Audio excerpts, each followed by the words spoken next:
Dushasana has already started pulling the dress. She had only a single dress on her body. Yudhishthira had specially told her, come to the assembly wearing only a single dress. So with one dress, she had covered the waist, and with the same tip of it, she had put it on her shoulder, covering the upper part. That dress this man started pulling.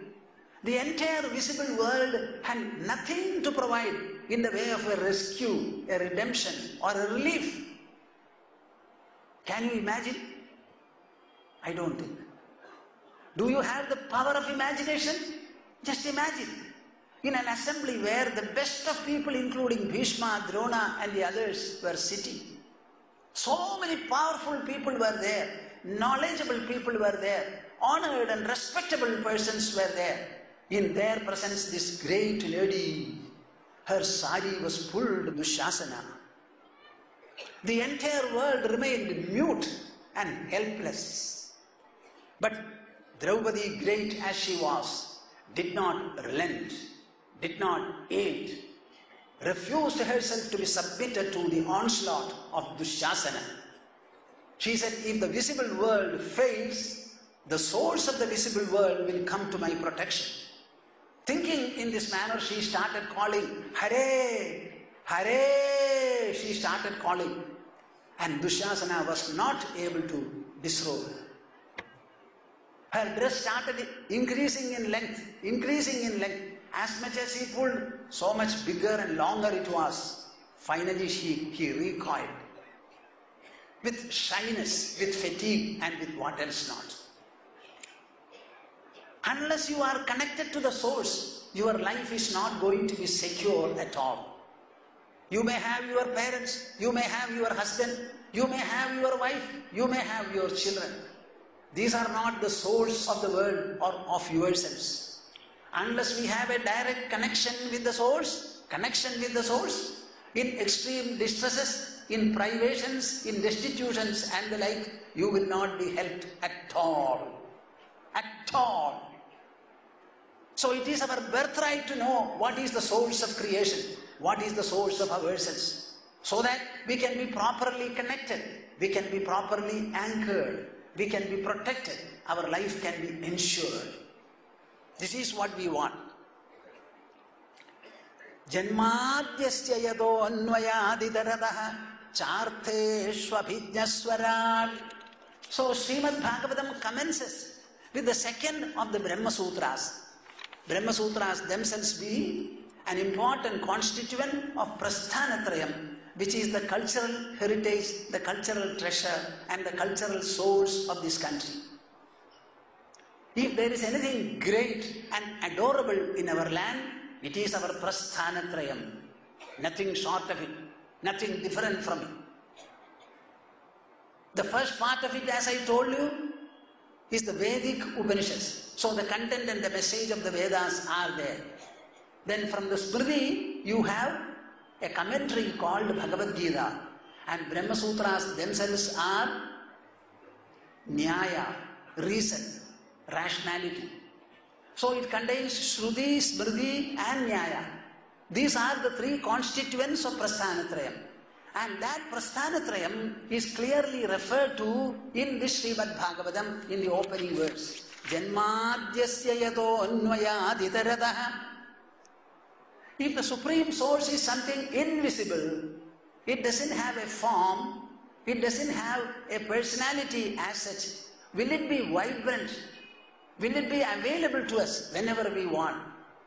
The world is after all complex. More complex is our own individual, family and social life. So in times of distress, whenever we want, can we rely upon it? If you ask, yes. Though it is invisible, it is indistinct, like the space, understand? It is from within the space that all the other bhutas have evolved. And when you come to the solid earth, what are things you find there? You find plants, herbs, trees, creepers, then different types of beings, reptiles, birds, water creatures, land creatures, the huge elephant, and ultimately the human, the most superb of all creations. If all these things have come from the earth, can you dispose of saying that the earth is inert? You cannot dispose it of. If the earth is totally inert, then how can sentient beings evolve and survive on the earth? So the world has something more than, profoundly more than what you can think of. It is something to be understood. So Srimad Bhagavata says, the supreme source from where the entire visible universe has emanated, Artheshwabhijna Swarat. Understand that it is Swarat. It's a sovereign emperor. Sovereign emperor. What do you mean by sovereign? Something that is independent. There is nothing and no one to condition, to restrain it, to limit it. It is supreme in its own splendor. It is unquestionable in functioning with its own will and choice. Anywhere, anytime, anything it is capable of doing. What are the powers required after all? To make whatever is necessary, to unmake whatever is there, and to bring about changes. These are the powers that we require for God or for the supreme reality. Nothing else. Artheshu abhijnaha swarat. Don't think that it is something inert like the earth, seemingly like the earth. The Panchabhutas are inert, but the source is not inert. It is absolute sentience. And because of the sentient nature of the supreme source, Artheshu abhijnaha. Whatever is to be achieved at any point of time, the supreme source is capable of doing so, achieving it. It does not require any intermediary or any assistance or a subsidiary factor. All by itself, by virtue of its own profundity, its own natural and inherent splendor and potential and magnitude and glory, it will be able to achieve anything for you at any time. So don't doubt and do not feel bad about it. Artheshu abhijnaha. Artheshu means whatever objects of attainment or objects of pursuit are there to be accomplished, abhijnaha. It has the skill, it has the knowledge, it has the insight, it has the wish as well as the will to achieve it. Without involving in any time, process or effort, it will be able to deliver the rescue whenever required. We have the wonderful descent called Mohini. The Milky Ocean was churned. There was an agreement between Asuras and Devas. The agreement was flouted when the Amrita Kalasha was obtained. The Kalasha of nectar was obtained. Then the Asuras stole it. How to recover it from the Asuras? They were in utter consternation, confusion. Suddenly a beautiful form appeared there. Not delivered by a mother, not bred by anybody. Suddenly Mohini, the most enchanting form, appeared there. Asuras, Devas, Asuras more particularly, were totally enchanted by it. And she was inquiring, what are you fighting about? What are you quarreling about? I said, we are quarreling about this. Now what should be done? You yourself resolve the problem, the Asuras said. Then she said, I am a stranger to you. If I say I will resolve the problem for you, will you accept it? No, we accept everything that you say. Because she was so enchanted. And she started managing the matter in such a manner that not a drop of nectar was given to the Asuras. Completely took away. Where from did it appear? You answer me, my dear souls, if you have intelligence. Where from did the world appear? If this world can appear from seemingly nothing at the background, cannot a Mohini also arise here? How many different beings are there? What are the different powers and properties of all these beings? So a Mohini appeared, a Narahari appeared in order to save the little 7-year-old Prahlada. Hiranyakashipu had sought a variety of boons to protect him. He could not be assailed by anybody, either during the day or during the night, either inside or outside, either upon the earth or in the sky, either by human beings nor by others. Everything he insulated himself. Circumvening all this, Narahari appeared, and using the sharp nails he had, subduing the sword, subduing the shield, Everything that his opponent Hiranyakashipu had, he started scratching, splitting, tearing, ultimately drew up the intestines, put it on his neck and sat on the throne. How did it happen? Artheshu abhijnaha swarat. Never point your finger at the supreme source, the supreme reality. We have Vamana episode, Aditi. I have to meet Mahabali, who is himself very great and powerful. He is under the best of blessings from God and also the elders. So I have to evolve a new stratagem in order to meet him, said Mahavishnu, and said, I will be born to you as your son and go there as Vamana. A peaceful encounter. Are you following me? A peaceful encounter. Actually, he was encountering somebody, but he never felt he was an enemy. He was a great and an honorable person. So such an honored person like Mahabali was met by in a more honored manner. Mahabali himself was made to say that I shall give everything, ask for everything, etc., etc. And finally Mahabali was subdued, not subdued. The gap and the hollowness in him were filled by Vamana. He was given a very special seat in the special abode. This is what happened. What about the simple Sudama? Suffering from poverty and poverty alone, with having nothing to eat. Under the persuasion of Sushila, his better half, Sudama proceeded to Dwaraka. What a great ovation and reception did he receive in the hands of his old friend Sri Krishna. Ultimately, Krishna engaged him in such a beautiful conversation that Sudama forgot all about the mission for which he had gone. Ultimately, he snatched from his armpit a little upahara he had taken. Finally, with all the conversation, he sent him the next morning, that's all. Sudama was blaming himself, cursing himself. What can I tell my poor wife? She persuaded me to come to Dwaraka. Now I am going back without having confessed before my friend our miserable plight. But by the time he went there, he could not identify his own cottage. My dear souls, this is what the Supreme can do, will do, does do. Artheshu abhijnaha swarat.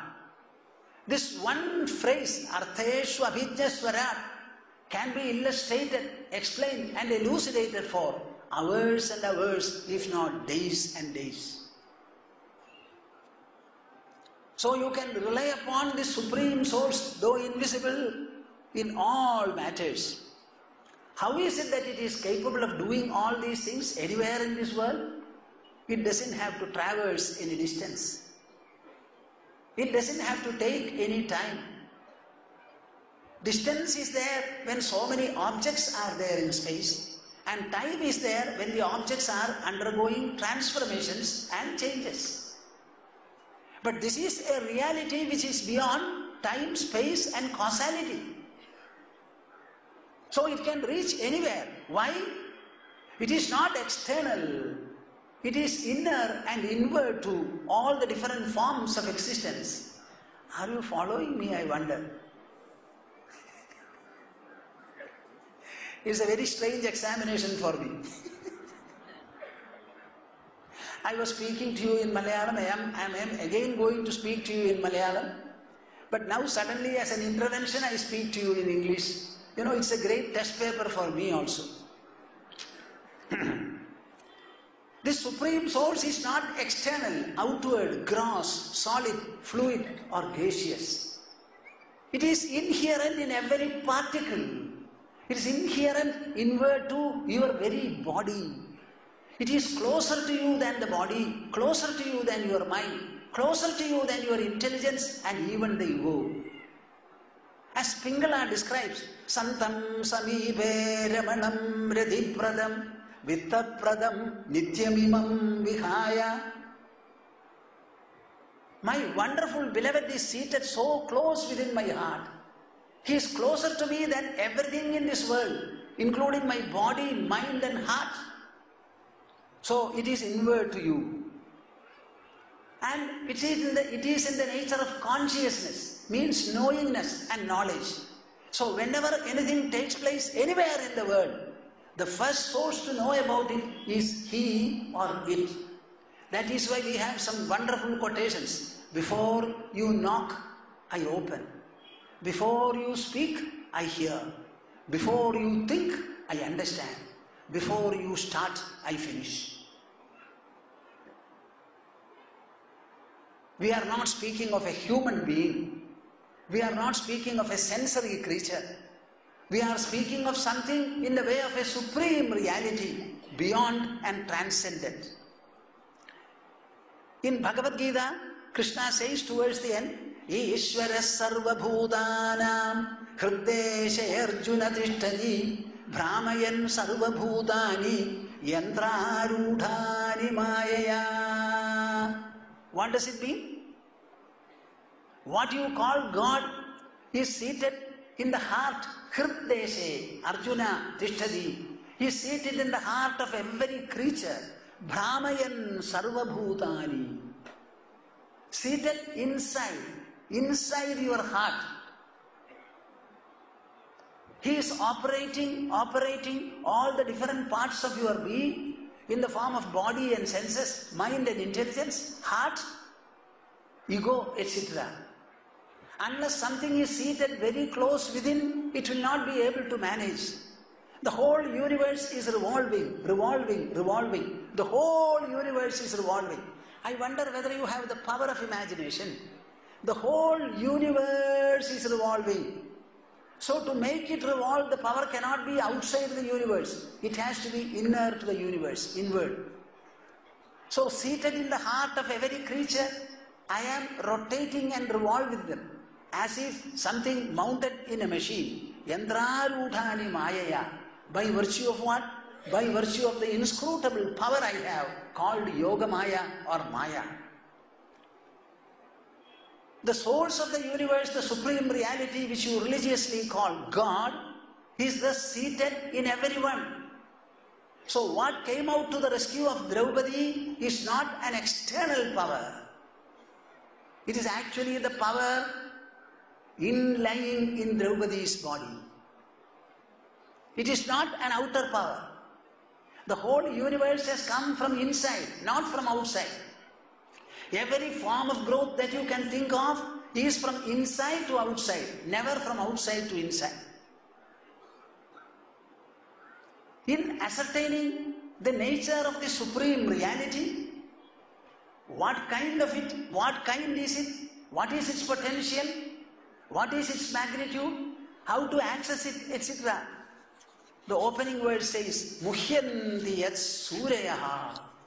Muhyanti yat suryaha.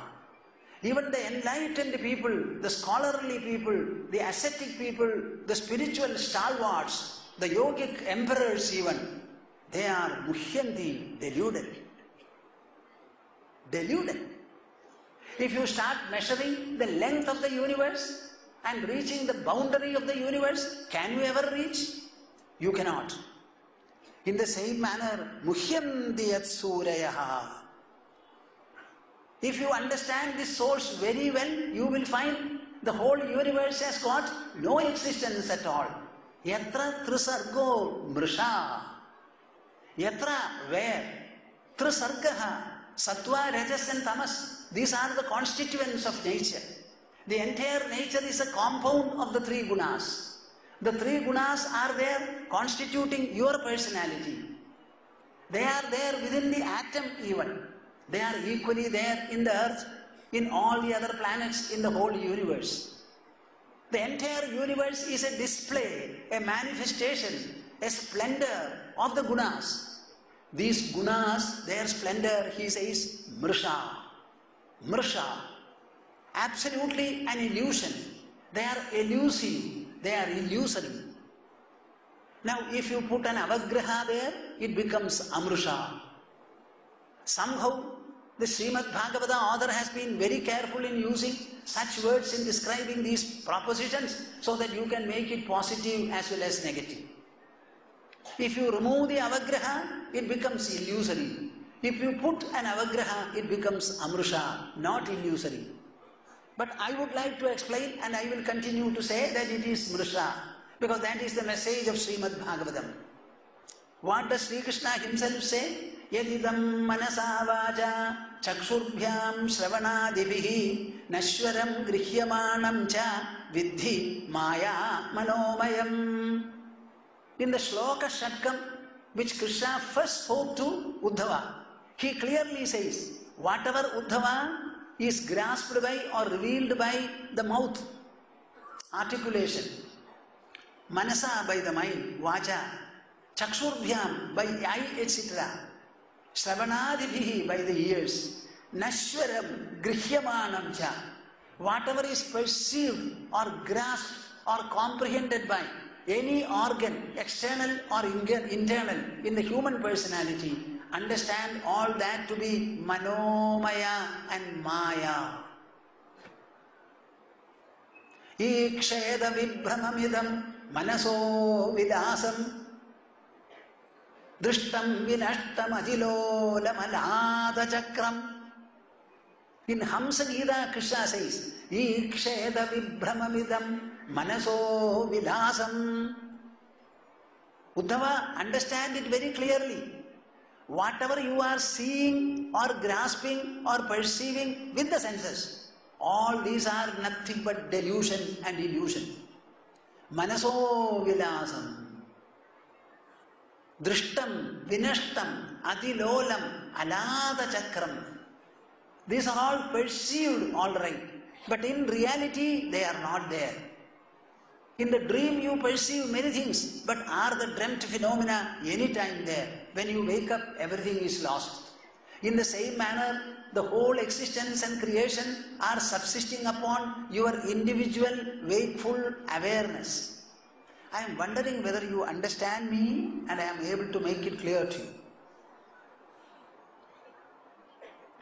Wakefulness is an awareness of yours, like sleep and like dream. So when you are wakeful, that wakefulness brings about the whole universe, the external universe. So it subsists on your wakefulness. If wakefulness itself is subject to extinction in sleep, the wakeful product is also equally extinctional.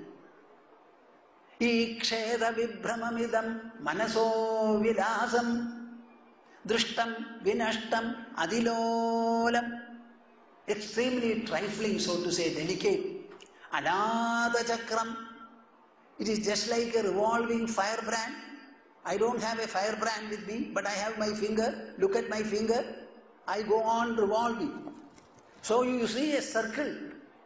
What circle? My finger is very narrow. How can it produce a circle? But when I rotate it very fast, you see a circle. Is the circle there? No. In the same manner, the universe is not there. It is something that your senses cook up. Drishtam vinashtam adilolam alada chakram avidyamano pyavabhadihi dvayo dhyadurdhiya swapnamano rathau yatha. This is another verse from Ekadasha Skanda, where it is clearly said, avidyamanaha.